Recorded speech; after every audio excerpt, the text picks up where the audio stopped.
அனைவருக்கும் இனிய மாலை வணக்கம். இது நமது வாருங்கள் படைப்போம் குழுவின் 182வது நிகழ்வு. இந்த நிகழ்விற்கு வருகை புரிந்திருக்கும் உங்கள் அனைவரையும் வருக வருக என வரவேற்கிறேன். விடுதலை போராட்ட வீரரும் இந்தியாவின் தலை சிறந்த அரசியல்வாதியும் தமிழக முன்னாள் அமைச்சருமான கக்கன் அவர்களுடைய பிறந்த தினம் என்று எளிமையின் சின்னமாகவும் பொது வாழ்வில் இருப்பவர்கள் எவ்வாறு நடந்து கொள்ள வேண்டும் என்பதற்கு சிறந்த உதாரணமாக திகழ்ந்தவர் கக்கன் அவர்கள். அவர்களை நினைவு கூர்ந்து அவருடைய பிறந்த தினத்தில் அவரை நினைவு கூர்ந்து இன்றைய நிகழ்வை இனிதை துவங்குவோம். உலகில் சாத்தியமற்றது என்று எதுவும் இல்லை. துணிவுடன் செயல்பட விரும்புவது மனிதனின் உள்ளம் மட்டுமே. அந்த வகையில் படைப்பாளர்கள் அனைவரும் தன் மனதில் புதைந்திருக்கும் அனைத்து விதமான மன ஓட்டங்களையும் தனது படைப்புகள் மூலமாக காட்டுபவர்கள். அப்படிப்பட்ட ஒரு நல்ல படைப்பாளர் இன்று நம்மோடு இணைந்திருக்கிறார். இன்றைய விருந்தினர் படைப்பாளர், பதிப்பாளர், கவிஞர், எழுத்தாளர், பேச்சாளர் என்று பன்முக திறமை கொண்ட அறிவுச்செல்வன் அவர்களை நமது வாருங்கள் படைப்பும் குழுவின் சார்பாக வருக வருக என வரவேற்பதில் பெருமகிழ்ச்சி கொள்கிறேன். இன்று கலந்துரையாடலை நிகழ்த்த இருப்பவர், அவரோடு கலந்துரையாட இருப்பவர் அன்பு தோழர் முனைவர் இருதயராஜ் அவர்கள். வளர்ந்து வரும் ஒரு அற்புதமான எழுத்தாளர் அவரையும் இந்த நிகழ்வுக்கு வருக வருக என வரவேற்கிறேன். மேலும் இந்த குழுவில் இணைந்திருக்கும் அத்தனை படைப்பாளர்களையும், அத்தனை வாசிப்பாளர்களையும், அத்தனை நண்பர்களையும் வருக வருக என மீண்டும் ஒருவரை வரவேற்று இன்றைய விருந்தினர் அறிவுச்செல்வன் அவர்களை பற்றிய ஒரு அறிமுக உரை வழங்குவதற்காக அன்பு தோழர் மீனா அவர்களை கேட்டுக்கொள்கிறேன். மீனா.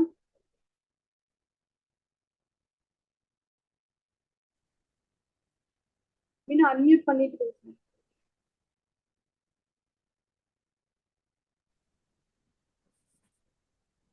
நன்றி வினிதா. அனைவருக்கும் வணக்கம். படைப்பாளர் அறிவுச்செல்வன் அவர்களை பற்றிய ஒரு சிறு குறிப்பு. படைப்பாளர் அறிவுச்செல்வன் அவர்கள் திண்டுக்கல் மாவட்டத்தில் நட்டம் வட்டம் உள்ள சிறுகுடியில் 1962ஆம் ஆண்டு மே மாதம் 1ஆம் தேதி பிறந்தவர். தற்போது திருச்சி மாவட்டத்தில் உள்ள மணப்பாறையில் வசித்து வருகிறார். அச்சு தொழில் செய்து வருகிறார். இவர் கவிதை, சிறுகதை, குறுநாவல், கட்டுரை என இலக்கியத்தின் எல்லா தளங்களிலும் இயங்கி வருபவர். காந்திரமான படைப்பாளி, மரபு கவிதைகளில் சரளமாக பயிற்சி உள்ளவர், தனித்தமிழ் பற்றாளர், சமரசமற்ற நிரந்தரமற்ற நாத்திகன், கட்டற்ற சுய சிந்தனையாளர். பல மேடைகளில் கவியரங்கம், கருத்தரங்கம், பட்டிமன்றங்களில் பங்கேற்கிறார். தொடர்ந்து எழுதுவதில் தீவிரமாக இயங்கி வருபவர்.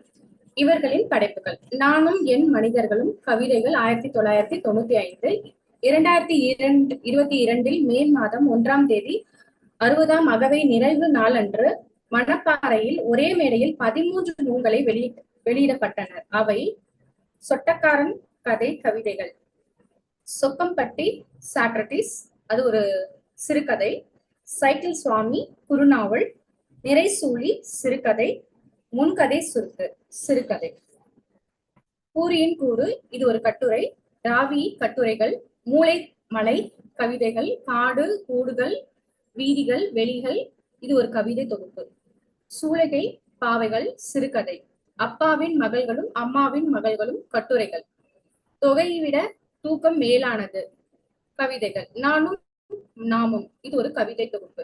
2023 அக்டோபர் மாதம் 8ஆம் நாள் மணப்பாறையில் ஒரே மேடையில் 7 நூல்களை வெளியிடப்பட்டவை.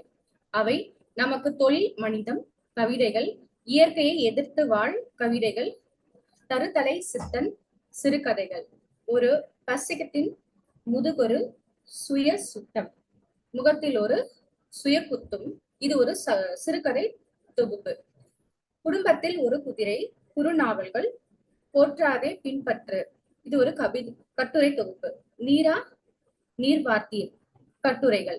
இவர் பெற்றிருக்கும் விருதுகள்: எழுத்தாளர் ராஜகுரு நினைவு சிறுகதை போட்டி 2023 தமிழக அளவில் முதல் பரிசு பெற்றுள்ளார். சிறந்த கட்டுரை தொகுப்புக்கான கம்பம், பாரதி தமிழ் இலக்கிய பேரவை விருது என பல விருதுகளை பெற்றுள்ளார். இத்தகு சிறப்பு வாய்ந்த விருந்தினர் நம்மிடையே இணைந்து இருப்பது மகிழ்ச்சியே. இவரை நேர்காண செய்யவிருக்கும் அண்ணன் இதயராஜ் அவர்களை உரையாட அழைக்கிறேன். அண்ணா வாங்கண்ணா. நன்றி.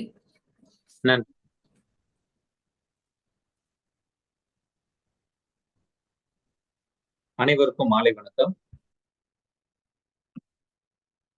படைப்பாளர் அறிவுச்செல்வன் அவர்களோடு உரையாடுவதில் எனக்கு பெரும் மகிழ்ச்சி. பேருக்கு ஏற்றார் போல அறிவும் செல்வமும் அவருக்கு நிறைவாகவே இருக்கிறது என்பது குறித்து பெருமிதம் அடைகிறோம்.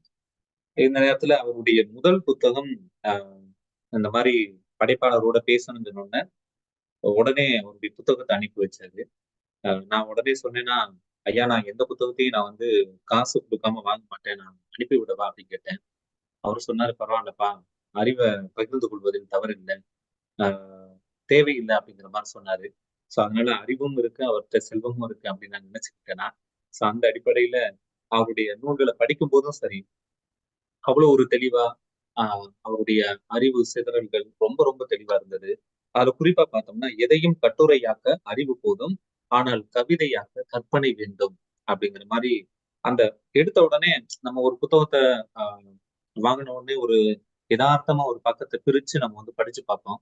அது ரொம்ப தொற்றுச்சு அப்படின்னா அந்த புத்தகத்து மேல ஒரு ஈர்ப்பு வரும். அதை எழுதியவருடைய மேல இன்னொரு மரியாதை வரும். அந்த அடிப்படையில எடுத்த உடனே பார்த்தோம்னா இதுதான் வந்தது. எதையும் கட்டுரையாக்கி விட அறிவு போதும், ஆனால் கவிதையாக்க கற்பனை வேண்டும். கற்பனைகள் விதைகள், சிந்தனைகள் கனிகள் அப்படிங்கிற மாதிரி இருந்ததா. அதை பார்த்த உடனே எனக்கு ரொம்ப படிக்கணும், இதை கண்டிப்பா முடிக்கணும் அப்படிங்கிற மாதிரி ஒரு மன ஓட்டம் வந்தது. அந்த அடிப்படையில அந்த அவருடைய கவிதை தொகுப்பான தொழுகையை விட தூக்கம் மேலானது. நான் இளங்கலை படித்த பொழுது சவேரியார் கல்லூரியில அங்க இருந்து என்னுடைய ஊருக்கு போறதுக்காக நான் வந்திருந்தேன். அப்ப ஏறக்குறைய என்னுடைய ஊருக்கு முதுகுளத்தூர் அதாவது தூத்துக்குடி, சாயல்குடி, முதுகுளத்தூர் என்னுடைய ஊருக்கு போகணும். முதுகுளத்தூர்ல இருந்து எங்க ஊருக்கு கடைசியா புறப்படுற பேருந்து பார்த்தோம்னா 9:45க்கு கிளம்பும். நான் இறங்குனது 10 மணிக்கு இறங்கினேன், பஸ் போயிடுச்சு. அதுக்கப்புறம் பஸ் இல்லை. அதனால அந்த பேருந்து நிலையத்திலே தூங்க வேண்டிய ஒரு கட்டாயம். கொசுக்கடி பயங்கரமா இருக்கு. அது ரம்ஜான் காலகட்டம். அப்ப பார்த்தோம் அப்படின்னா காலையில அதாவது காலையில 5 மணிக்கு ஒரு பஸ் வரும். அதை விட்டுட்டோம் அப்படின்னா மறுபடி 6:30க்கு தான். அதனால தூக்கம் போயிடக்கூடாது, முழிச்சுக்கிட்டே இருக்கணுமே, 5 மணிக்கு விட்டோம்னா மறுபடியும் 6:30க்கு தானே அப்படிங்கிற மாதிரி அந்த கொசுக்கடியிலே முழிச்சுக்கிட்டே இருந்தேன். சரியா 4:50 போல பாங்கோசை வந்தது. தூக்கத்தை விட தொழுகை மேலானது, எழுந்திருங்கள் அப்படிங்கிற மாதிரி அந்த பாங்கோசை கேட்டது. கேட்டோடனே எனக்கு அப்படியே ஒரு மெய் சிலிர்ப்பு. எப்பெல்லாம் மனசு ரொம்ப ஒரு மாதிரி களைப்புல இருக்கும் பொழுது இந்த வார்த்தையை நான் சொல்லிக்கிறேன். எப்பொழுதுமே ஒவ்வொரு வார்த்தையும் நம்ம மனசுக்குள்ள போகும் பொழுது அது ஒரு மிகப்பெரிய ஒரு உத்வேகத்தை கொடுக்கும். தூக்கத்தை விட தொழுகை மேலானது அப்படின்னு. ஆனா இவருடைய புத்தகத்தை பார்த்தோன்னே தூக்கி வரி போட்டது தொழுகை விட தூக்கம் மேலானது அப்படின்னா. ஏன் அப்படி எழுதியிருக்கிறாரு அப்படிங்கிற மாதிரி தோணுச்சு. ஆனா இடையில உள்ள படிச்சு பார்க்கும் பொழுது தூக்கம் என்பது எப்படி முக்கியமானது, அதே நேரத்தில் தூங்குற நேரத்துலதான் உண்மையிலேயே மனுஷனா இந்த மற்ற உயிரினங்களுக்கு தீமை செய்யாம இருக்கிறான். அதனால தூக்கத்தை விட, அதாவது தொழுகையை விட தூக்கம் மேலானது, தூங்கு அப்படிங்கிற மாதிரி சொல்லி முடிச்சிருந்தாரு. அது படிக்கிறதுக்கு ஒரு கலவையான ஒரு நகைச்சுவையாக இருந்தாலும் ஒவ்வொரு இதையும் பார்க்கும்போது ரொம்ப ரொம்ப சிறப்பா இருந்தது. சோ அப்படிப்பட்ட ஒரு பெருமை மிகு ஒரு எழுத்தாளர், படைப்பாளர், பதிப்பாளர் அவரோடு உரையாடுவதில் பெரும் மகிழ்ச்சி. சார், உங்களுடைய உங்களுக்கான முதல் கேள்வி என்னன்னு பார்த்தோம்னா, உங்களுடைய கவிதையில நிறைய இடங்களை பார்த்தோம் அப்படின்னா இந்த டங் ட்விஸ்டர் சொல்லுவாங்க, பயிற்சி அதற்கான அதனால உங்களுடைய கவிதைகளை படிக்கும்போது கண்டிப்பா அந்த டங் ட்விஸ்டர் பயிற்சி ரொம்ப அருமையா வரும்னு நினைக்கிறேன்.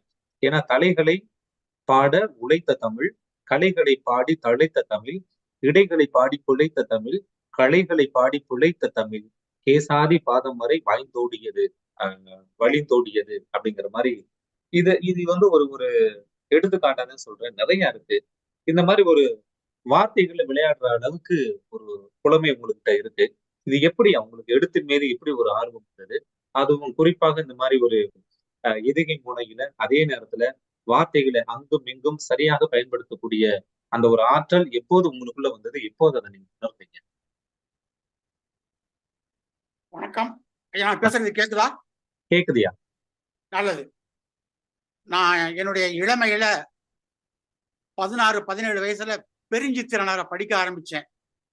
தென்மொழிங்கிற இதில் நடத்திக்கிட்டு இருந்த தனித்தமிழ் ஆசான், ஆசிரியர், சிந்தனையாளர், கவிஞர் பாவலரேறு அப்படிங்கிற அடிமொழிக்கு உரிமையாளர் பெருஞ்சித்திரனார்.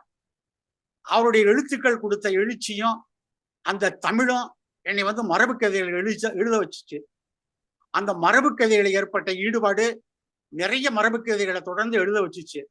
ஆனால் கால மறுதலுக்கேற்ப கருத்துக்களை சரியா சொல்றதுக்கு மரபு கவிதையை விட புது கவிதை தான் சரியான வடிவம், உடனடி தேவை அப்படிங்கிற உண்மையை புரிஞ்சதுனால நான் புது கவிதைக்கும் மாறினேன். அப்படி மாறிய போதும் கூட அந்த மரபு கவிதை எழுதி பழகிய கைகளுக்கு அந்த மரபு தொடர்ச்சியும் அந்த தமிழனுடைய சந்த அழகும் அந்த ஒழுங்கும் ரொம்ப பிடித்தமா இருந்ததுனால அதையே நான் என்னை அறியாமலேயே புது கவிதைகளை பயன்படுத்தி கொண்டிருக்கிறேன் அப்படிங்கிறது எழுதி முடிச்ச பிறகுதான் தெரிஞ்சது.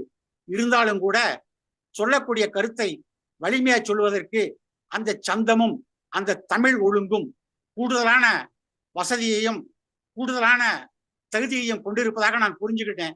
அதனால அந்த விதத்திலேயே என்னுடைய புது கவிதைகளையும் நான் எழுதி கொண்டிருக்கிறேன். ஆமாங்க, அதுலயே நீங்க சொல்லியிருக்கீங்க, எதையெல்லாம் கவிதையாக்கலாம் என்ற ஒரு விதி இருந்தது, எதையும் கவிதையாக்கலாம் என்ற ஒரு அலை எழுந்தது அப்படிங்கிற மாதிரி சொல்லியிருக்கீங்க. சோ அந்த அடிப்படையில பார்க்கும் பொழுது இந்த புது கவிதை பக்கம் வந்திருந்தாலுமே உங்களுடைய அந்த மரபு கவிதை வாசனை அந்த புது கவிதையிலையும் வந்து தென்படுது. அது இன்னொன்று நீங்க சொல்லியிருப்பீங்க, மரபு கவிதையின் மணமகனாக பிறந்து வந்தேன், புது கவிதையின் மணமகனாக வளர்ந்து நிற்கிறேன் அப்படிங்கிற மாதிரி சொல்லியிருக்கீங்க.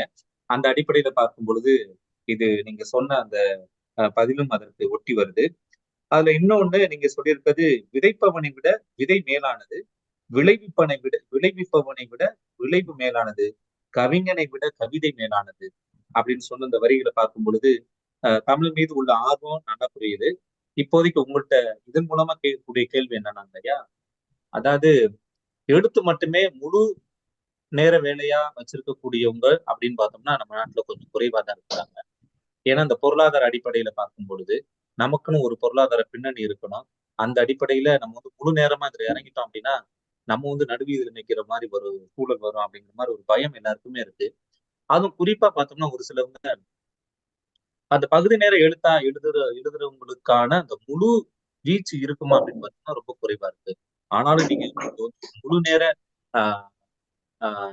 வேலையா முழு நேர பணியா எடுத்து செய்யறதுல இதுல உள்ள ஒரு சில சவால்கள் என்னங்க?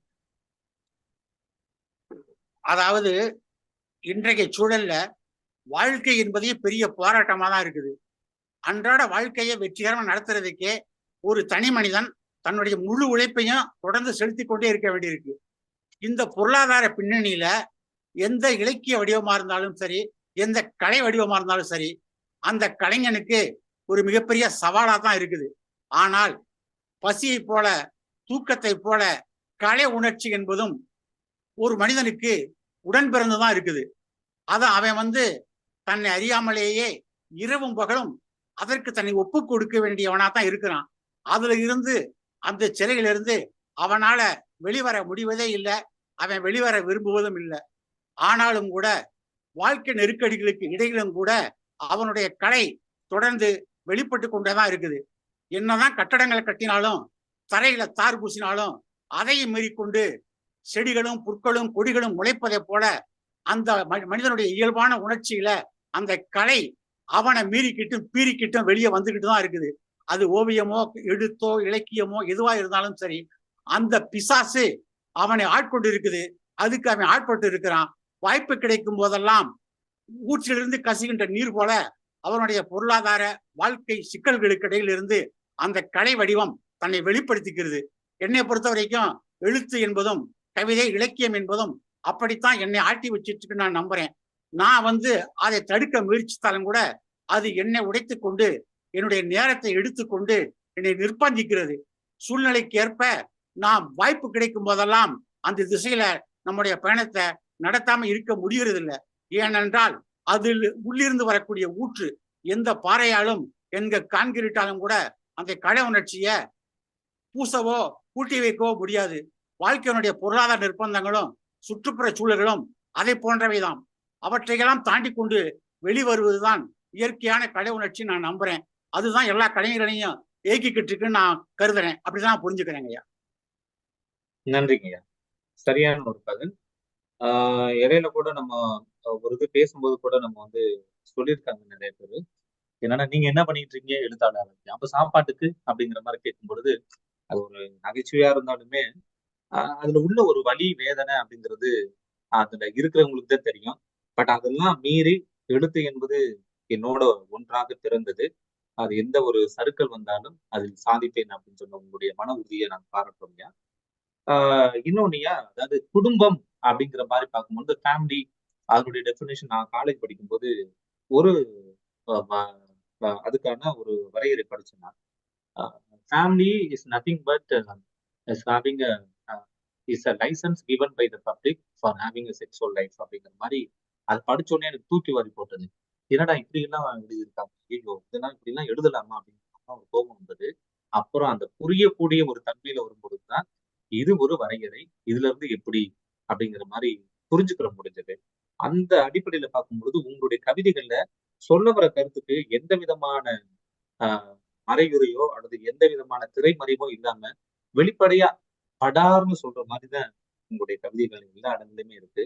அதுலயும் கூட நீங்க வந்து மேற்கோள் காட்டியிருக்கீங்க, திருமணம் என்பது சமுதாயம் அங்கீகரிக்கும் விபச்சாரமே அன்றி வேற என்ன புனிதம் அதில் இருந்து விட போகிறது அப்படிங்கிற மாதிரி சொல்லியிருக்காங்க.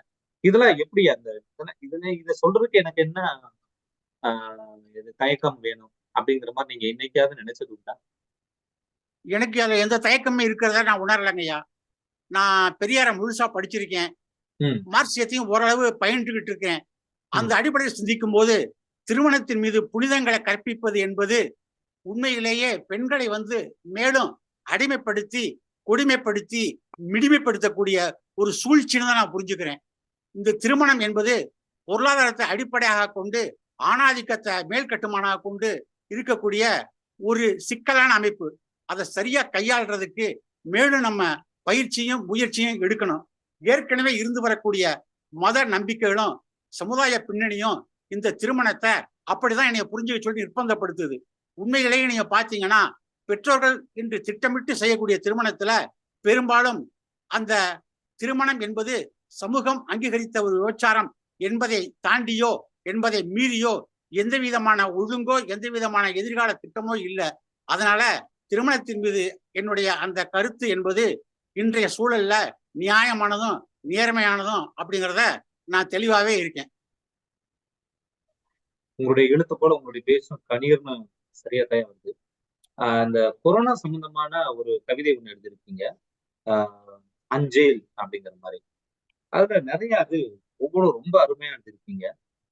வாய்க்கால் வெட்டி கடலை வற்ற வைக்க முடியாது, நோய் தொற்றால் மனித குலம் மடிந்து போக முடியாது அப்படிங்கிற மாதிரி சொல்லிட்டு, நோய்களால் மரணம் உண்டு ஒன்றை தெரிந்து கொள்ளுங்கள், நோய்களுக்கும் மரணம் உண்டு அப்படின்னு சொல்லியிருக்கீங்க பாத்தீங்களா?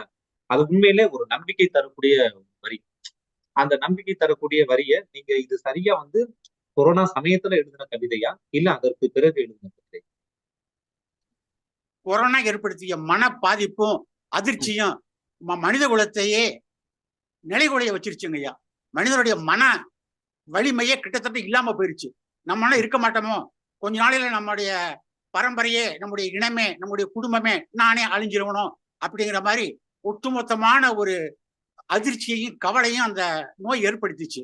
ஆனா தொடர்ந்து வரலாற்றை பார்க்கிறவங்களுக்கு இது மாதிரி புதிய புதிய நோய்களும் கொத்து கொத்தான நோய்களும் அப்பப்ப வருவதும் மனிதர்கள் தங்களுடைய அறிவாலையும் மருத்துவத்தாலையும் அறிவியலாலையும் அவற்றை வந்து வெல்வதுமாகத்தான் தொடர்ந்து இந்த உலகம் இயங்கிக்கிட்டே இருக்குது. அந்த அடிப்படையில இந்த உண்மையான கொரோனா சிக்கல் என்பது ஒரு தற்காலிக பிரச்சனை. ஆனால் அந்த சந்தர்ப்பத்துல நிரந்தரமான மனிதகுல பிரச்சனை என்பதை போல ஊடகங்களும் பத்திரிகையாளர்களும் அரசியல்வாதிகளும் கூட பிரச்சாரம் பண்ண ஆரம்பிச்சாங்க. அப்ப மனிதர்களுடைய ஒட்டுமொத்த வலிமையுமே அந்த கொரோனாவுக்கு இலக்காகி கிட்டத்தட்ட இல்லாம போய்கிட்டு இருந்தது. அந்த சந்தர்ப்பத்துல மனிதர்களுக்கு அப்படியெல்லாம் ஒண்ணும் நடக்க போறதே இல்லை, மனிதர்களை மீறி எந்த நோயும் வாழாது, ஏனென்றால் நோய் என்பது மனிதர்களிடம் தோற்றுவிடக்கூடிய அளவுக்கு மிகவும் பலவீனமானது அப்படிங்கிறத நான் உரத்து சொல்ல விரும்பினேன். அந்த சந்தர்ப்பத்துல அந்த கருத்தை இந்த கவிதை மூலமா அப்படி நான் பிரசன்ட் பண்ணியிருக்கேன்னு நினைக்கிறேன். ஆமாங்க, அதனுடைய தாக்கம் இருக்கு. ஏன்னா இதை படிக்கும்போது நிறைய பேருக்கு ஒரு நம்பிக்கை வந்திருக்கும். எழுத்தா இருக்கட்டும் கவிதையா இருக்கட்டும், தனக்கு தரக்கூடிய நம்பிக்கையின் அடிப்படையில தான் அந்த எழுத்து வந்து நிலைத்து நிற்கும். அந்த அடிப்படையில இந்த படிக்கும்போது எனக்கே ரொம்ப மனதுக்கு ஆறுதலா இருந்தது. நோய்களால் மரணம் உண்டு ஒன்றை புரிந்து கொள்ளுங்கள், நோய்களுக்கும் மரணம் உண்டு அப்படிங்கிற மாதிரி. நன்றி ஐயா. அதுல இன்னொரு கவிதை எனக்கு ரொம்ப ரொம்ப பிடித்தமான ஒரு கவிதையா இருந்தது. கேளு இது எங்க ஆளு அப்படின்னு தந்தை பெரியாரை பத்தி குறிப்பிட்டிருக்கீங்க. கிழடு பகடு முகடு சுவடு ஈவேரா என்பதன் பெயர் இதுதான். எங்க பெருசு எமக்கு எப்போதும் பரிசு அப்படின்னு சொல்லியிருக்கீங்க. அது ஒரு அதாவது நீங்க ஒரு சில வரிகள் தான் பார்த்தோம் அப்படின்னா அப்படியே டக்குன்னு சொல்ல வர வேண்டிய கருத்தை சரியா முடிச்சிருக்கீங்க. பெரியார் எங்கள் புகலிடம், தமிழகம் அவரது புகலிடம், வடவர் நாவுக்கு அதுவிடம், வீழ்ச்சிக்கு இங்கினி ஏதிடம் அப்படிங்கிற மாதிரி. அப்ப நீங்க சொன்ன மாதிரி நான் மரபு, அதாவது புது கவிதை எழுதினாலுமே மரபு கவிதை அப்போதை எனக்கு என்னுடைய எழுத்துக்களை என்னை அறியாமலே எட்டி பார்க்குது அப்படிங்கறதுல நிறைய இடங்களையும் பார்க்க முடியும். இப்ப இதுல உங்களுடைய கருத்துக்கள் இப்ப இதுல பார்க்கும் பொழுது ஆஹ் ஒரு ஒரு ஒரு சமூக நீதி கருத்துக்கள் உள்ள இருக்கு. அரசு அவங்களுடைய செயல்பாடுகளை பகடை செய்யக்கூடிய ஒரு நிலையிலையும் நீங்க இருக்கீங்க. இந்த ஒரு தாக்கம், ஒரு பெரியாரிய தாக்கம் உங்களுக்கு எப்ப வந்தது? எந்த வயதுல? நான் பெரியாரை படிப்பதற்கு முன்னாலேயே என்னுடைய 15 வயசுலேயே நாத்திய கருத்துக்கள்ல சுய சிந்தனையின் காரணமாக சேர்ந்துட்டேன். திருவள்ளுவரை படித்தேன், வள்ளலாரை படித்தேன், திருமூலரை படித்தேன். தொடர்ந்து சிந்திக்கும் போது இந்த சாதி மதம் அப்படிங்கிறது எல்லாமே அபத்தங்கள் அப்படிங்கிற உண்மை புரிய ஆரம்பிச்சது. அந்த கயிறை பிடிச்சிக்கிட்டு தொடர்ந்து பயணம் பண்ணும்போது கடவுள் நம்பிக்கையும் தானா படின்னு அருந்தது. அதன் பிறகுதான் பெரியாரை நான் படிக்க ஆரம்பிச்சேன். அப்படி பார்க்கும்போது நான் சொந்தமா சிந்திச்ச பல கருத்துக்களை ஏற்கனவே பெரியார் சிந்திச்சு சொல்லிட்டாரு, எது எழுத்துலையும் ஆவணமாவும் ஆயிருச்சு அப்படிங்கறது கேட்கும் உணரும் போது எனக்கு பெரியார் மேல உண்மையிலேயே வெறுப்பும் பொறாமையும் தான் ஏற்பட்டுச்சு. நம்மளுக்கு முன்னாடி நம்மளை போல ஒருத்தர் இருந்திருக்கிறாரே அப்படிங்கிற மாதிரிதான் அவர் மேல எனக்கு ஒரு வியப்பு ஏற்பட்டது. ஆனால் அவருடைய உழைப்பும் அந்த தன்னுடைய சிந்தனைகளை பரப்புவதற்கான அவருடைய அந்த நீண்ட பயணமும் அவரை இன்றும் எனக்கு பிரமிச்சு பார்க்கக்கூடிய உயர்ந்த இடத்துல தான் வச்சிருக்குது. பொதுவா மரபை சிந்திக்கிறவங்க புதிய திசையில வரமாட்டாங்க, புதுசு சிந்திக்கிறவங்க மரபை ஒத்துக்க மாட்டாங்க. நான் மரபு கவிதையில பயின்று புது கவிதைக்கு வந்திருக்கிறேன். சைவ சமயத்தை சேர்ந்த ஒரு தீவிரமான ஆன்மீக பக்தி உள்ள குடும்பத்திலிருந்து நான் நாத்திகத்தையும் கம்யூனிசத்தையும் படிச்சு புரிஞ்சுக்கிட்டதுனால எனக்கு மிகச்சிறந்த ஒரு வழிகாட்டியாகவும் மிகச்சிறந்த ஒளி விளக்காகவும் பெரியாரை புரிஞ்சுக்கிறேன். பெரியார் மீது பல திசைகளிலிருந்தும் திட்டமிட்ட அல்லது தற்செயலான பல தவறான கருதுகோள்களும் புரிதல்களும் தொடர்ந்து முன்வைக்கப்பட்டு கொண்டே இருக்கின்றன. அவற்றிற்கெல்லாம் பதிலளிப்பது ஒரு பொறுப்புள்ள சிந்தனையாளனுடைய கடமை, ஒரு சமுதாயத்தினுடைய வழிநடத்த வேண்டிய ஒரு எழுத்தாளனுடைய பொறுப்பு அப்படின்னு நான் புரிஞ்சுக்கிறேன். அதனாலேயே பெரியாரை பற்றி தொடர்ந்து என்னுடைய எழுத்துக்களை ஆங்காங்கே குறிப்பிட வேண்டிய கட்டாயத்துக்கு ஆளாயிருக்கிறேன். அப்படி குறிப்பிடும் போது மரபு ஒழுங்குல பெரியாரை சித்தரிப்பது என்பதும் எனக்கு ஒரு சுவாரஸ்யமான எழுத்து பணியாத்தான் தோணுது. புதுக்கவிதையில சொல்றதை விடவும் புதுசா சிந்திச்ச பெரியார மரபு கவிதையில சொல்றது என்பது ஒரு வித்தியாசமான முரண், ஒரு நகை முரண் அப்படிங்கிற அந்த கிளாசிக்கான டெக்னாலஜியையும் நான் பயன்படுத்த முற்படுற எழுத்துக்கள்ல. நன்றி. நன்றி. அதுல இன்னொன்று இந்த ஒரு சில அரசு பகடி செய்யக்கூடிய ஒரு இது அப்படின்னு நான் சொல்லியிருந்தேன் தொடக்கத்துல. அதுல குறிப்பா நீங்க 16 பெற்று 16 கற்று பெருவாழ்வு வாழ்க. மோடி மாடல் ஆட்சியால் நாம் நாடு தேருமா, முட்டாள்களின் தாடி நீண்டால் ஞானியாகுமா, பாழாக்கி கொண்டே பாரத தேசத்தை பாராட்டி கொண்டிருப்போம், இதையெல்லாம் இந்தியனே செய் செய் செய், ஏனென்றால் ஜெயிப்பின் அப்படிங்கிற மாதிரி முடிச்சிருக்கீங்க. ரொம்ப அருமையா இருக்கு. இதெல்லாம் படிக்கும் பொழுது இப்போதைக்கு நமக்கு இதா இருக்கும். பட் பின்னாடி படிக்கிறவங்களுக்கு இப்படியெல்லாம் ஒரு திருக்க இங்க இருக்காங்க அப்படிங்கிற மாதிரி ஒரு இதை 2-3 லைன்லயே ரொம்ப அருமையா சொல்லியிருக்கீங்க. அதிலும் எனக்கு ரொம்ப பிடிச்சது தொழுகையை விட தூக்கம் மேலானது. இதுதான் உங்களுடைய கவிதை தொகுப்பினுடைய தலைப்பும் கூட. அதுல தூங்கும் ஒருவனால் எவருக்கும் தொல்லை இல்லை, அவனுக்கும் சுய தொல்லை ஏதும் இல்லை. தூங்கும் ஒருவன் அவனை சார்ந்த எவருக்கும் தன்னிடமிருந்து தற்காலிக விடுதலை தந்து விடுகிறான் இப்படிங்கிற மாதிரி சொல்லும்போது, அவன் தூங்கும் போது தின்பதில்லை, பேசுவதில்லை, பிரிவதில்லை. உடலுக்கோ உயிருக்கோ மனதுக்கோ தூங்கும் ஒருவன் எவருக்கும் தீங்கிழைக்க முடிவதில்லை. ஆதலால் தொழுகையை விட தூக்கம் மேலானது அப்படிங்கிற மாதிரி சொல்லி முடிச்சிருப்பீங்க. அதுல குறிப்பா இன்னொரு லைன் பார்த்தோம்னா, இன்னொரு வரிகள் பார்த்தோம் அப்படின்னா, புரட்டையால் ஒருவன் குடும்பத்தினருக்கு ஏற்படுத்தும் விழிப்புணர்ச்சியை எந்த புரட்சி கவிதையும் ஏற்படுத்த போவதில்லை. புரட்டையால நிறைய பேர் முடிச்சுக்கிட்டு இருக்க வேண்டிய ஒரு சூழல் தான் வருது.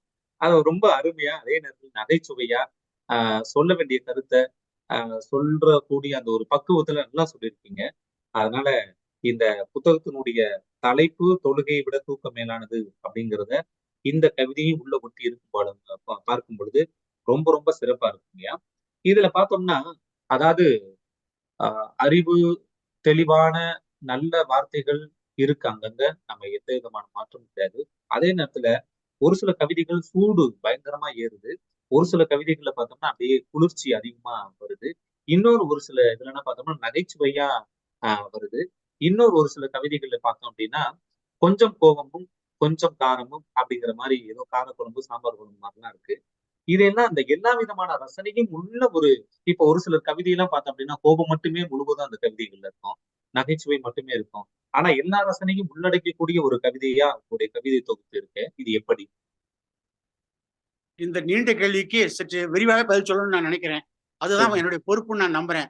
ம். தேசபக்தியும் தெய்வ பக்தியும் தவறான பொருள் கொண்டதாக குறுக்கப்பட்டுருச்சு.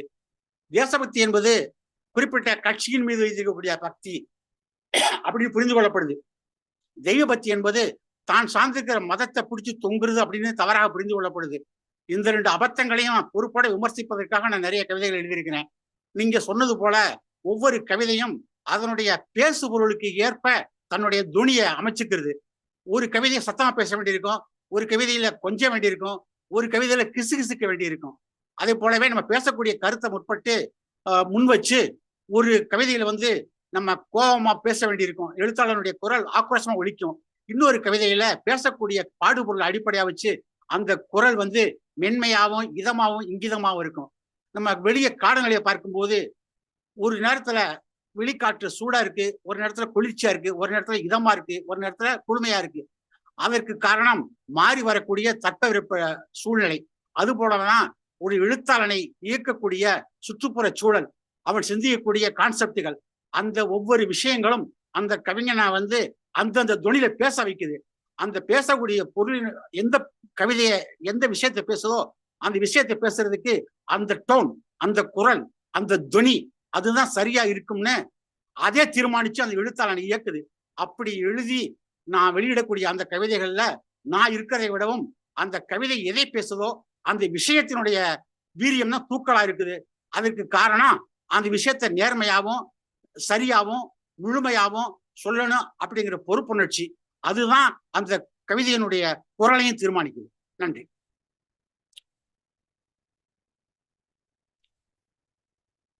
ஹலோ.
ஐயா கேக்குதா?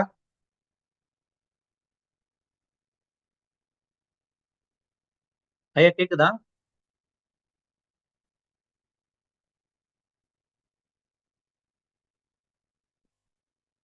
வினிதா, நான் பேசுறது கேக்குதா? பேசுறது கேக்குது கேக்குது கேக்குது. இப்ப நான் கேட்ட கேள்வி முழுவதும் வந்ததா இல்ல மறுபடியும் நான் சொல்லணுமா? இல்ல மறுபடியும் சொல்லுங்க. ஐயா, அதுல உங்களுடைய கவிதை தொகுப்புல பார்த்தோம்னா அந்த கடைசியா நீங்க சொன்னது ரொம்ப, அதாவது வானத்திற்கு இரு குறைவர், நான் அதை எடுத்துக்கொள்றேன்.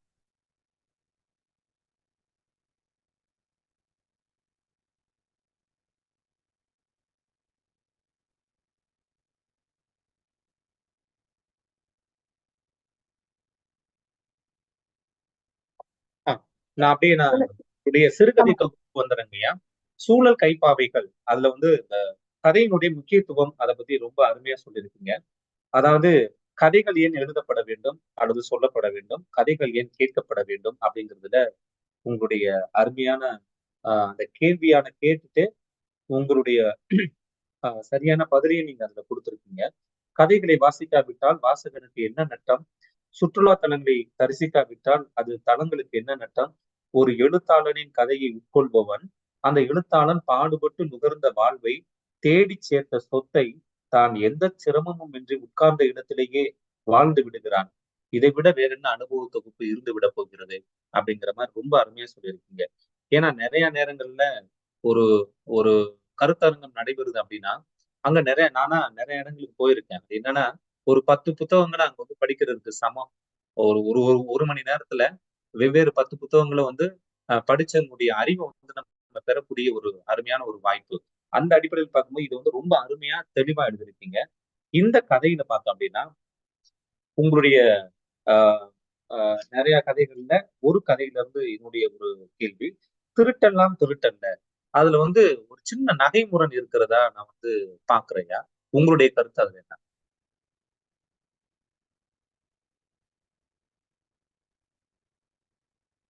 சார் நீங்க அன்மியூட் பண்ணிட்டு பேசணும். மியூட்ல இருந்து பேசுறீங்க. இப்ப கேக்குதா? ஆமாங்க, இப்ப பேசுங்க. நல்லது நல்லது.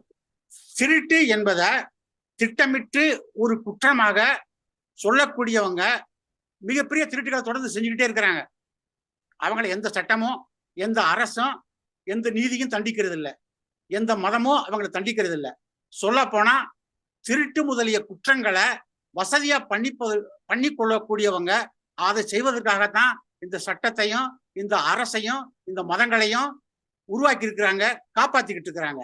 ஆனால் திருடக்கூடியவங்கள ஓரளவுக்கு குற்றவாளிகளா இல்லாத நிறைய பேர் தொடர்ந்து பார்க்க முடியும். அவங்க பசிக்காக திருடுறாங்க, ஏழ்மையினால திருடுறாங்க, இல்லாமையினால திருடுறாங்க. அவங்க இருக்கிற இடத்துல இருக்கிறத எடுத்துக்க முற்படுறாங்க. பறவைகளும் விலங்குகளும் அப்படித்தானே வாழ்ந்துகிட்டு இருக்குது. ஆனா மனிதர்கள் செயற்கையான சட்டங்களையும் செயற்கையான நீதிகளையும் உருவாக்கிக்கிட்டு அதை குற்றம்னு சொல்றாங்க. ஆனால் அப்படி சொல்லக்கூடியவங்க அனைவருமே மிகப்பெரிய திருட்டுல தான் ஈடுபட்டு இருக்கிறாங்க. சமுதாயத்தை திருடுறாங்க, நாட்டை திருடுறாங்க, வளங்களை திருடுறாங்க. அவங்க தான் திருட்ட குற்றம்னு சொல்றாங்க. இந்த உண்மைய, இந்த ரகசியத்தை பப்ளிக்கா முழுசா உடைக்கணும் போட்டு அப்படிங்கிறதுக்காக தான் அந்த கதை எழுதப்பட்டது. அது பறவைகள் பேசிக் கொள்வதை போல அந்த கதை வடிவமைக்கப்பட்டிருக்கும். ஆனா அந்த கதையுடைய நோக்கம் இந்த உண்மையை உரத்து முழங்குறது தான். உங்களுடைய பேச்சு போலயே ஒரு ஒப்புதல் வாக்குமூலம் கொடுத்திருக்கீங்க. சூழல் கைப்பாவைகள்ல ஒரு தாயாக இச்சமூகத்தை அதன் குறைகளோடும் நெறிகளோடும் கொஞ்சுகிறேன், என்னவனாலும் தன் குஞ்சு பொன் குஞ்சு தானே அப்படின்னு சொல்லியிருக்கீங்க. ஒரு மகனாக இச்சமூகத்தை அதன் அழகுகளோடும் அழுக்குகளோடும் கட்டி இணைக்கிறேன், என்னவனாலும் அதுதானே அப்பனாத்தான் அப்படின்னு சொல்லி முடிச்சிருக்கீங்க. ரொம்ப அருமையா அந்த ஒரு ஒப்புதல் வாக்குமூலம் கொடுத்திருக்கீங்க. அதனுடைய அடிப்படையில் தான் இந்த கதைகள் எல்லாமே இருக்கு. இந்த சமூகத்தை குறைகளோடும் நிறைகளோடும் ஏற்றுக்கொள்ளக்கூடிய அந்த மனப்பக்குவம் உங்களுக்கு எப்ப வந்தது, எதனால வந்தது? தொடர்ந்து இலக்கிய வாசிப்பு தாங்க அந்த திசையை நோக்கி செலுத்தியது. தனிப்பட்ட மனிதனா இருக்கும்போது நாம பலர் மீது தீவிரமான விருப்பையும் சிலர் மீது தீவிரமான வெறுப்பையும் வச்சிருப்போம். ஆனால் மனிதகுல வரலாற்றை தொடர்ந்து வாசிக்கும் போது பறவைகளும் விலங்குகளும் தங்கள் இனத்துக்குள்ள எவ்வளவு இணக்கமாகவும் ஒன்றுக்கொன்று உதவியாகவும் ஒன்றுக்கொன்று விட்டு கொடுத்தும் ஒன்றுக்கொன்று உதவி செய்து வாழ்ந்து கொண்டிருக்கின்றன அப்படிங்கிற உண்மைகள்லாம் அறிவியல் அடிப்படையில் புரிய வரும்போது இந்த சமுதாயத்தை வெறுப்பதற்கான எந்த நியாயமும் இருப்பதாக எனக்கு பொறுப்போடு சிந்திக்கும் போது தோன்றவே இல்லைங்க ஐயா. இந்த சமூகத்துல பல குறைகள் இருக்குது, நாம பொறுத்து கொள்ள முடியாத பல அநீதிகள் இருக்குது, பல ஒழுங்கின்மைகள் இருக்குது. ஆனாலும் அவை எல்லாமே இந்த மண்ணில் இருக்கக்கூடிய ஏற்றத்தாழ்வை போல, இயற்கையில் இருக்கக்கூடிய வித்தியாசங்களை போல ரொம்ப இயல்பானதும் ரொம்ப சாதாரணமானதும் தான் கூட. அப்படி இருந்தும் கூட அந்த சமூகத்தை நாம் நேசிக்காம இருப்பதற்கு எந்த தகுதியும் நமக்கு இல்லை. ஏனென்றால் இந்த குறைகளோடும் சிக்கல்களோடும் கூடிய இந்த சமூகம் தான் நம்மளை பெற்றெடுத்து உருவாக்கி வளர்த்து காத்து கொண்டிருக்கிறது, நம்மை காப்பாற்றி கொண்டிருக்கிறது. எந்த விதமான நம்முடைய பிரதிபலனை எதிர்பார்க்காம இந்த சமூகம் நம்மை ஒரு உறுப்பினராக கொண்டுதான் இயங்கிக்கிட்டு இருக்குது. அதை புரிந்து கொண்ட பிறகு அந்த சமூகத்துக்கு நம்மை ஒப்பு கொடுப்பதை தவிர வேறு நேர்மையான செயல்கள் எதுவுமே இருப்பதாக ஒரு பொறுப்பான எழுத்தாளராக சிந்திக்கக்கூடிய எனக்கு தோன்றவே இல்லை. அதனாலதான் நான் அந்த முன்னணியில் குறிப்பிட்டதை போல இந்த சமூகத்தை அதனுடைய அழகுகளோடும் அழுக்குகளோடும் நான் தொடர்ந்து நேசிக்கிறேன். அப்படி நேசிக்கக்கூடிய என்னுடைய அந்த நேசத்தை தான் இந்த எழுத்துக்கள்ல விதவிதமா வெளிப்படுத்துறேன். அது கவிதையோ கதையோ கட்டுரையோ எதுவானாலும் இந்த சமூகத்தோடு நான் சொல்லக்கூடிய தொடர்பு தான், அந்த சமூகத்தின் மீது நான் காட்டக்கூடிய அக்கறை தான் அந்த எழுத்துக்கள் அப்படின்னு நம்புறேன். ஐயா, உங்களுடைய தலைப்புக்கு ஏற்ப சூழல் கைப்பாவைகள், அதற்கு ஏற்ப உங்களுடைய கதைகளும் அதை ஒட்டிதான் அமைஞ்சிருக்கு. ஒரு சூழல் தான் ஒரு மனிதனை எல்லா விதத்திலையும் மாற்றுது. அது நல்லவனாகவோ கெட்டவனாகவோ அது எப்படிப்பட்ட ஒரு சூழ்நிலைக்கும் எப்படிப்பட்ட ஒரு மனிதனையும் அந்த சூழல் தான் அதிகப்படியான ஒரு எண்ணங்களை கொடுத்து அவனை மாற்றுகிறது அப்படிங்கிற மாதிரி சொல்லியிருக்கீங்க. உங்களுடைய கதைகளையும் அதுதான் தென்படுது. இப்ப என்னுடைய கேள்வி அந்த சூழல் மட்டுமே ஒருத்தனை மாற்றிட முடியாது. ஏன்னா நீங்க அதுக்கு முக்கியத்துவம் கொடுத்து அதுக்கு முன்னுரிமை கொடுத்து சொல்லியிருக்கணும்னு சொல்லுறேன். தன்னுடைய சுய சார்பு சுய அறிவு அப்படிங்கிற ஒண்ணு இருக்குல்ல, சூழல் எப்படி வேணாலும் இருக்கட்டும், அது சார்ந்து அவன் பயணிக்கும் பொழுதுதானே அதுக்குத்தானே அதிகமான ஒரு முன்னுரிமை கொடுக்க வேணும்.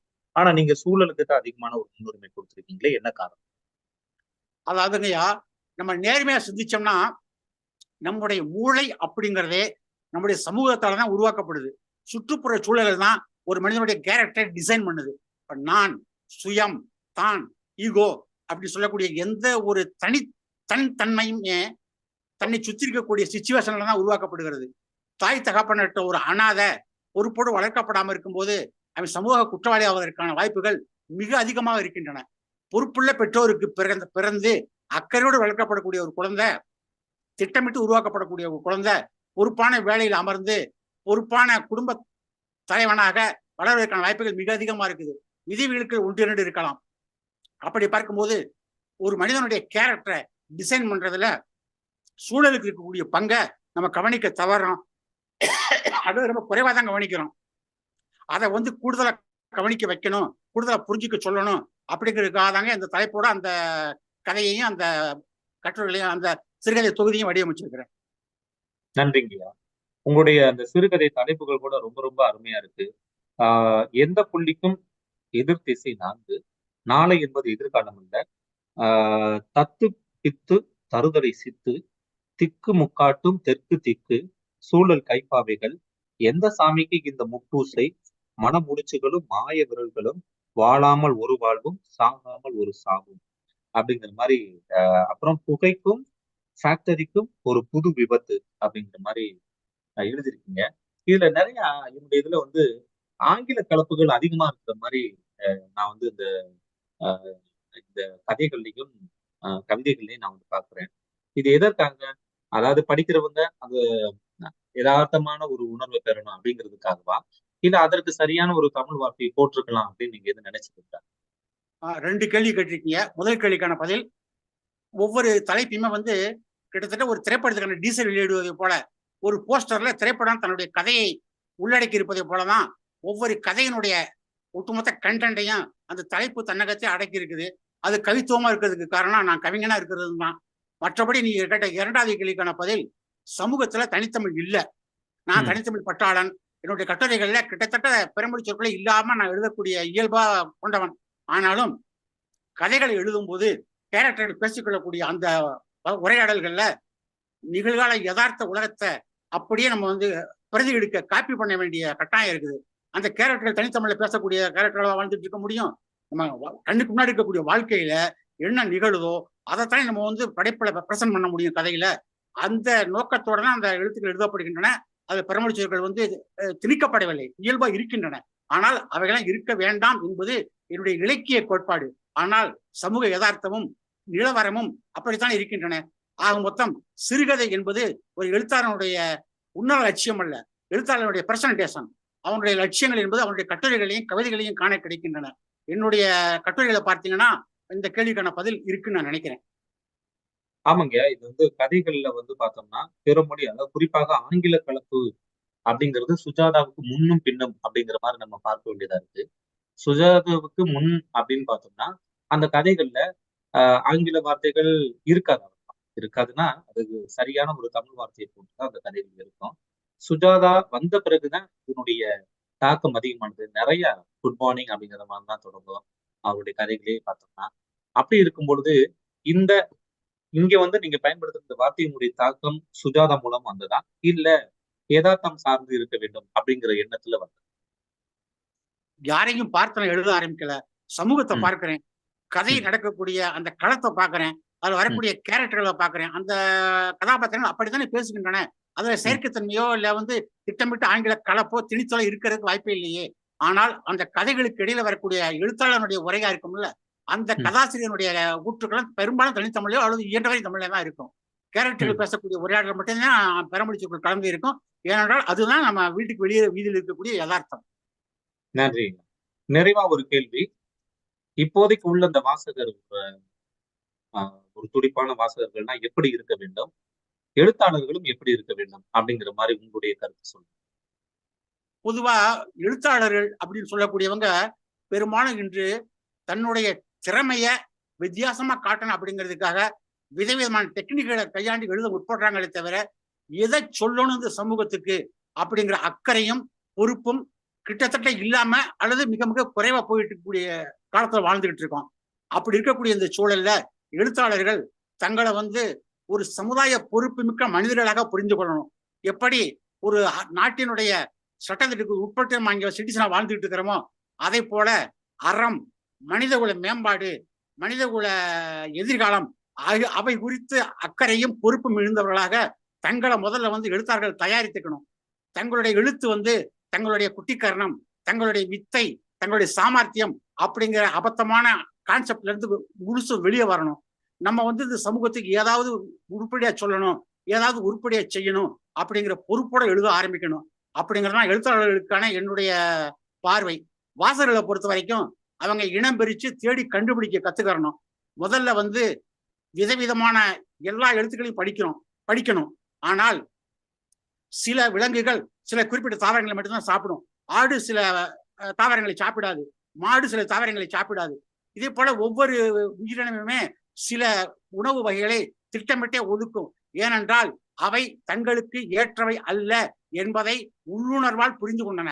அதே போல எல்லாவற்றையும் வாசிக்கக்கூடிய ஒரு எழுத்தாளன் எல்லா எழுத்துக்களையும் வாசிக்கக்கூடிய ஒரு வாசகன் படிப்படியாக பரிணாமம் அடையும் போது எந்த எழுத்துக்கள் எல்லாம் பொறுப்புள்ள சரியான எழுத்துக்கள், எந்த எழுத்துக்கள் எல்லாம் நேரம் விரயம் செய்யக்கூடிய வெட்டி வேலையான எழுத்துக்கள் அப்படிங்கிறத வந்து தானாகவே புரிந்து கொள்ள முடியும். அப்படி ஒவ்வொரு வாசகனும் தன்னை வளர்த்து கொள்ள வேண்டும். அதற்கு தகுந்த எழுத்துக்களை படிக்க படிக்க அவனுக்கே அந்த உண்மை யாரும் சுட்டி காட்டாமலே புலப்பட்டு விடும். உள்ளுணர்ச்சியின் காரணமாக தரமான எழுத்துக்களை அவன் தேடி படிக்க தொடங்கி விடுவான். அப்படிப்பட்ட எதிர்கால வாசகனுக்காக நாம் எழுத்தாளனாக இருக்கும்போது நம்மை தயாராக்கி கொள்ள வேண்டும். இதுதான் எதிர்கால எழுத்தாளனுக்கும் எதிர்கால வாசகனுக்குமான என்னுடைய பார்வைங்கய்யா. நன்றிங்கய்யா. சிறப்பான உங்களுடைய பதில் எல்லாம் ரொம்ப தெளிவா, அதே நேரத்துல எந்தவித பயமுமின்றி ரொம்ப நேர்த்தியாக இருந்தது. உங்களுடைய அத்தனை பதில்களும் ரொம்ப சிறப்பா இருந்தது. நேயர்கள் ஏதாவது கேள்வி கேட்கிறதா இருந்தா படைப்பாளர்கிட்ட நீங்க நேரடியா கேட்கலாம்.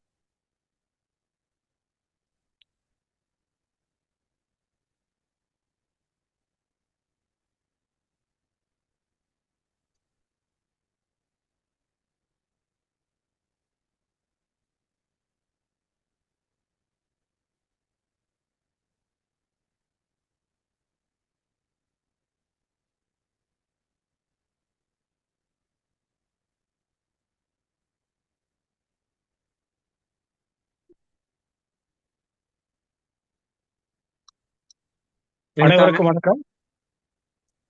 வணக்கம். வணக்கம். மிக அருமையான ஒரு நேர்காணல். முதல்ல தோழர் இறுதியாவுக்கு மனமார்ந்த பாராட்டுகளும் நன்றியும்.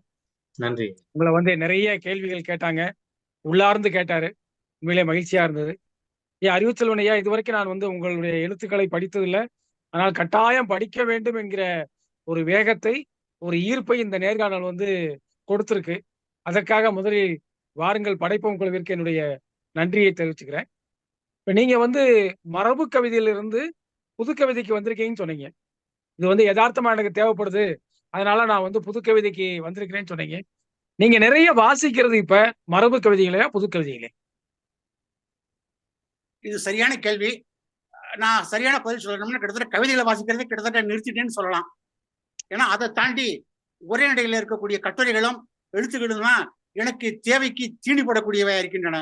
நாம மேலும் வளர்வதற்கு கவிதைகள்ல, எழுதப்பட்ட கவிதைகள்ல தேவைகள் தீர்ந்துருச்சுன்னு நினைக்கிறேன். தாய்ப்பால் குடிச்சு வளர்ந்த குழந்தைக்கு மறுபடியும் தாய்ப்பால் தேவைப்படுறது இல்லை. அது வளர்ந்த பிறகு பிற உணவுகளை சாப்பிட ஆரம்பிச்சிருது. அது கூட நான் சிந்திக்க, எழுதி பழக துவங்கிய போது, வளர துவங்கிய போது அந்த மரபு கதை எனக்கு ஒரு உணவா இருந்தது. இப்போ அது எனக்கு நாட் நெசசரி, தேவையற்றதா போயிடுச்சு அப்படின்னு நான் நினைக்கிறேன் ஐயா. நன்றிங்க, மகிழ்ச்சி. நன்றி நன்றி, மகிழ்ச்சி. வணக்கம், பேசலாங்களா ஐயா? வணக்கம், சொல்லுங்க ஐயா, கேளுங்க ஐயா.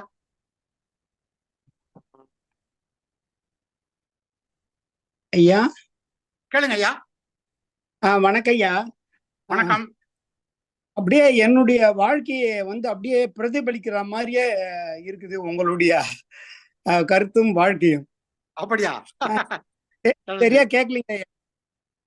கேக்குதுங்க ஐயா, கேக்குது, சொல்லுங்க.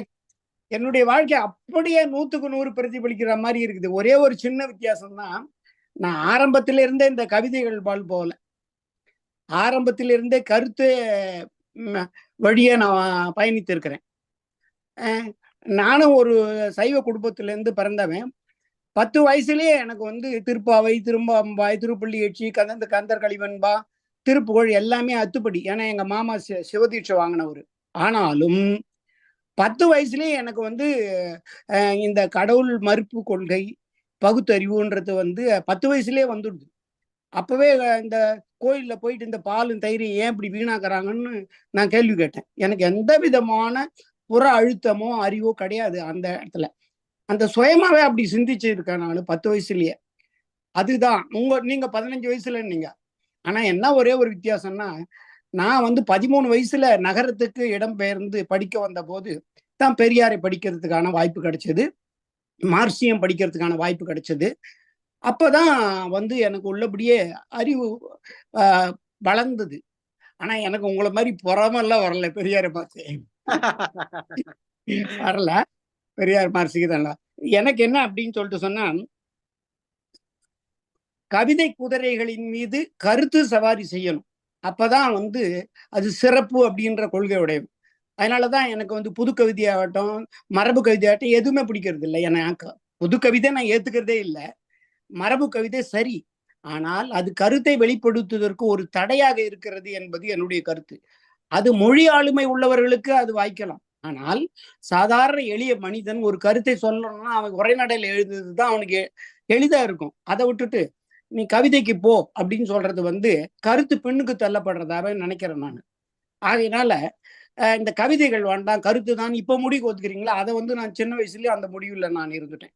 இப்போ நீங்க சொன்னதுல எனக்கு ஒரு முரண்பாடு என்ன வருது, அது மட்டும் வேணாம். பறவைகள், விலங்குகள் ஒன்றுக்கு ஒன்று இயந்து வாழ்கின்றன, ஆனா மனிதர்கள்கிட்ட அந்த நிலை இல்லை அப்படின்னு சொல்லிட்டு சொல்றீங்க. இது எப்படின்னு புரியல எனக்கு. ஏன்னா விலங்குகள், பறவைகள் அதன் போக்குல வாழ்கின்றன. ஒரு விலங்கு இன்னொன்று அடிச்சு சாப்பிட்டு தான் அது உயிர் வாழணுன்ற இயற்கை சூழல் இருக்கிறது. அது அந்த விதிகள் மீது சிந்திக்காமல் அது அதுக்கு என்ன தோணுதோ அதை இன்ஸ்டிங்க்ட், நாட் ஏ ஸ்கில், அதாவது அறிவு இல்லை, உணர்வு இருக்குது, பசி, அது அந்த அடிப்படையில அது வாழுது. அது அன்னைக்கு எப்படி இருந்ததோ அதே மாதிரிதான் இன்னைக்கு இருக்குது. ஆனா மனிதர்கள் அப்படி இல்லை.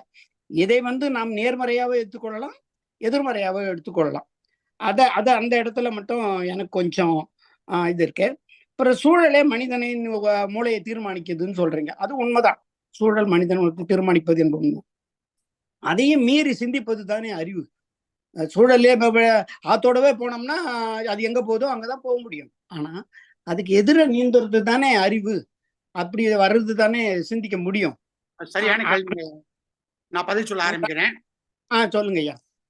அதாவது ஆங்கிலேயர்கள்ல அல்லது கிறிஸ்தவர்கள்ல தீவிரமான மத நம்பிக்கை இன்மையாளர்களா மத எதிர்ப்பாளர்களா உருவான பல விஞ்ஞானிகளா வந்தவங்க பெரும்பாலும் தீவிரமான மத நம்பிக்கை உள்ள மத குருமார்கள், பிஷப்புகள், ஃபாதர்கள், இந்த மாதிரி மத பிரச்சாரர்கள் குடும்பத்திலிருந்து தான் வந்திருக்கிறாங்க. அதே போலவேதான் நம்ம சைவ வைணவ சமயங்கள்லையும் தீவிரமான நம்பிக்கை உள்ள பல பேர் அதுல இருந்து வெளியே வந்திருக்கிறாங்க. சூழல் தான் மனிதனை தீர்மானிக்குங்கிற கேள்விக்கு இந்த பதிலும் கூட பொருத்தமானதான் நான் நம்புறேன். உங்களை சுத்தி ஆன்மீக அழுத்தம் அதிகமா இருக்கும்போது அது உங்களுக்கு கேள்விகள் ஏற்படுத்துதா இல்லையா? அதுல இருந்து நீங்க வெளியே வரீங்களா இல்லையா? இதுவும் சூழலினுடைய விளைவு தானே.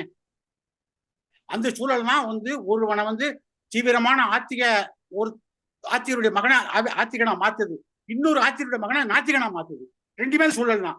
உங்க கேள்வியில அதுக்கான பதிலும் இருக்குது. சுற்றுப்புற சூழல் தான் ஒரு மனிதனை டியூன் பண்ணுது அப்படிங்கிற என்னுடைய விளக்கத்துக்கு இந்த ரெண்டு தரப்பு பதிலுமே சரியா இருக்குன்னு நான் நம்புறேன்.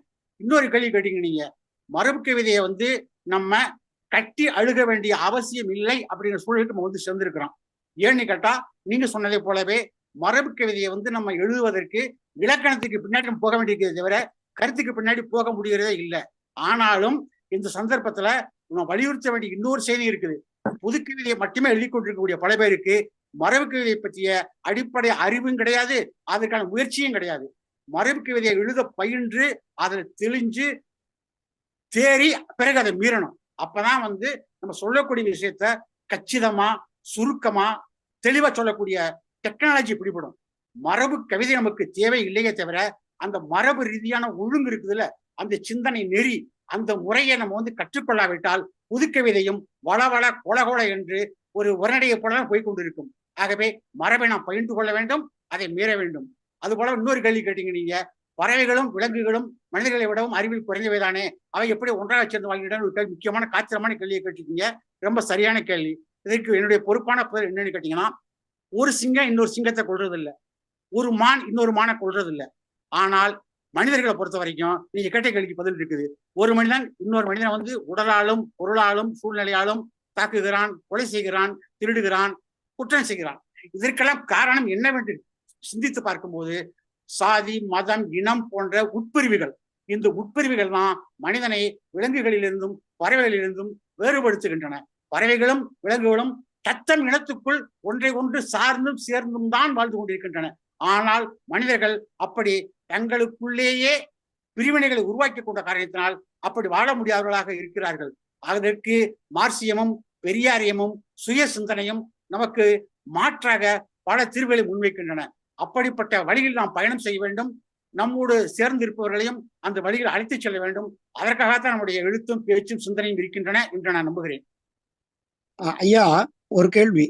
உங்களுக்கு அறிவு செல்வன் என்பது இயற்பெயரா இல்ல புனை பெயரா? இயற்பெயருங்கய்யா. இயற்பெயர். அந்த பெயருக்கு ஏற்பவே நீங்கள் அமைந்திருக்கிறீர்கள். உங்க அப்பா அம்மா அப்பவே உங்களை பத்தி தீர்மானிச்சு பெயர் வச்சிருக்காங்க போல இருக்குது.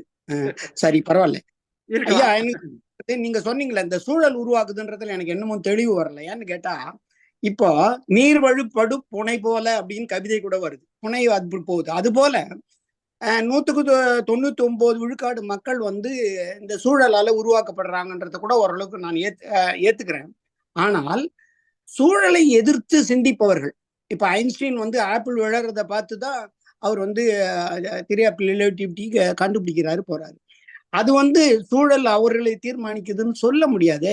இப்ப 99 விழுக்காடு மக்கள் அதனோட போகும்பொழுது இன்னொருத்தர் அப்படி மாறி சிந்திப்பதனுடைய அடிப்படை என்ன? பெரியார் தன்னுடைய குடும்பத்துல ஒவ்வொரு நாளும் 50-60 சாமியார்களுக்கும் ஆன்மீகவாதிகளுக்கும் சாப்பாடு போடக்கூடிய காரணங்களை ஆராய்ச்சி பண்ண ஆரம்பிக்கிறாரு. அவர் வீட்டுல ஓசிச்சு சாப்பிட்டுட்டு இருக்காங்க ஒவ்வொரு நாளுமே. பிறகு பெரியார் காசிக்கு போறாரு. அப்ப பார்க்கிறாரு, ஜாதியையும் மதத்தையும் சொல்லிக்கிட்டு ஒரு மனிதன் உழைக்காமலே வாழ முடியும், மக்கள் முன்னாடி ஒரு மார்வேஷத்தை போட்டுக்கிட்டு திரைக்கு பின்னால தவறான வாழ்க்கை வாழ முடியும் அப்படிங்கிறத அவர் கற்றுக் கொடுக்கிறார். அதுதான் சிந்திக்க வைக்குது. சமூக தளத்துல அடியமைக்குது. இல்ல, சமூக தளத்துல நீங்க சொல்றது சரி. அறிவியல் எப்படி அதை சொல்ல முடியும்? அந்த கேள்வி மறுபடியும் கேளுங்க. சமூக தளத்தில் வந்து புற அழுத்தங்கள் ஒரு மனிதனை சிந்திக்க வைக்கும் என்பதை நான் ஏற்றுக்கிறேன். சரி ஆனா அறிவியல் அப்படி இல்லையே, புதுசா தானே சிந்திக்கிறாங்க. சரி, அறிவியல் என்பதே எதிர்மறையா சிந்திப்பதை தான் அடிப்படையாக கொண்டது. அதனுடைய விதி அதுதான். அறிவியல் என்பதே ஏற்கனவே இருக்கக்கூடிய எல்லாவற்றையும் கேள்வி கேட்பது, எல்லாவற்றையும் பகுத்தறிவது, எல்லாத்தையும் எதிர்த்து கேள்வி கேட்பது. அந்த கேள்விகள் தான் புதிய புதிய கண்டுபிடிப்புகளை, புதிய புதிய விதிகளை, புதிய புதிய அறிவியல் உண்மைகளை நம்மளுக்கு கற்பிச்சு கொண்டே, கற்றுக் கொடுத்து கொண்டே வருகின்றன. அதனால உங்க கேள்வியிலே பதில் இருக்குன்னு நான் நினைக்கிறேன். ஐயா, உங்களுடைய தொலைபேசி எண் கொஞ்சம் பகிர முடியுமா? குறிச்சுக்கிறீங்களா? சொல்றேன்.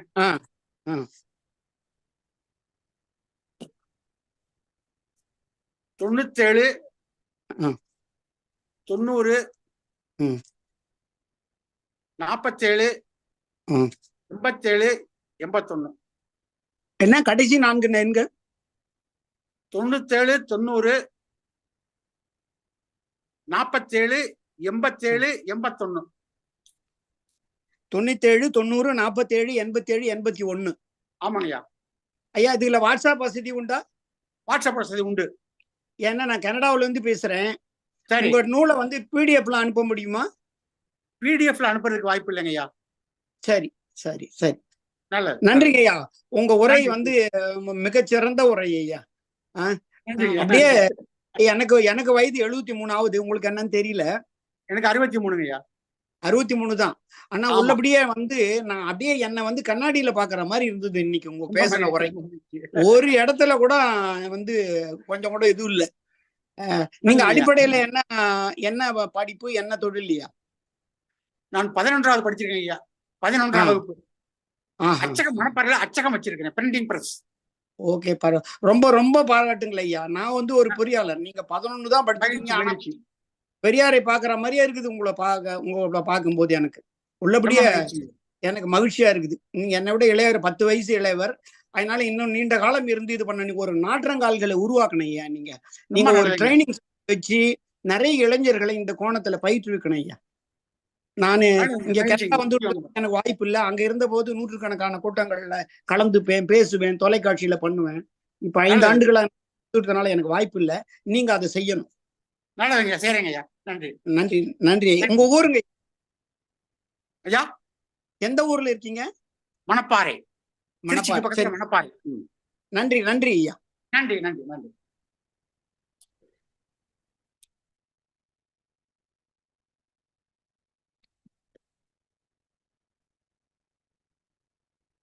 நன்றி ஐயா. அனிதா மேம்,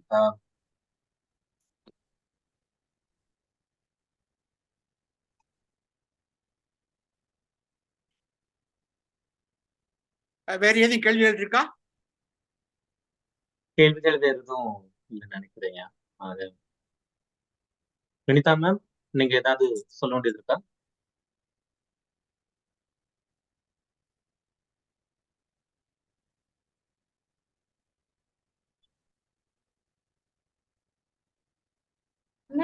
அண்ணா நீங்களே கொஞ்சம் கண்டினியூ பண்ணிடுங்க.